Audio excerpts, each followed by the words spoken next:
నా పేరు దోనేపూడి గోపీకృష్ణ, దేవరకోట గ్రామం, ఘంటసాల మండలం, అవునిగడ్డ నియోజకవర్గం. నేను 20 ఎకరాలు సొంతంగా వ్యవసాయం చేస్తున్నాను. 9 ఎకరాలు 10-21 సాగు చేశాను.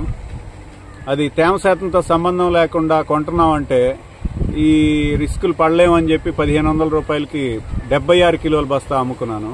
యాక్చువల్గా 76 కిలోలు అనేది పూర్వం ఉండేది, ఇప్పుడు తీసేశారు. అయినా సరే మిల్లర్ 76 కిలోలు, అక్కడ 23 రూపాయలు నష్టపోతున్నాము. 1262 వెరైటీ 10 ఎకరాలు సాగు చేశాను. అది ఇక్కడ బారుతో పర్లాంగ్ దూరం 1061 కోసి ఆరబెట్టాను. 1262 అది ఇప్పుడు కొనేవాళ్ళు లేడు, సంచులు ఇవ్వట్లేదు. 1400 రూపాయలకి అయితే కొంటామని బేరగాళ్ళు చెప్తున్నారు. అది అమ్ముకోవటానికి ఇష్టం లేక సమస్య సాల్వ్ అయ్యేంత వరకు ఇలాగే ఉందామని అనుకుంటున్నాను.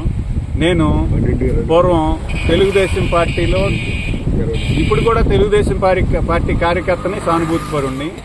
ఇప్పుడు ఇంతకుముందు నేను శ్రీకాకుళం డిస్ట్రిబ్యూటరీ కమిటీ ప్రెసిడెంట్ నీటి సంఘాలకి చేశాను.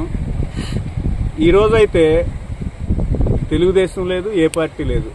రైతుకు అన్యాయం జరుగుతుంది.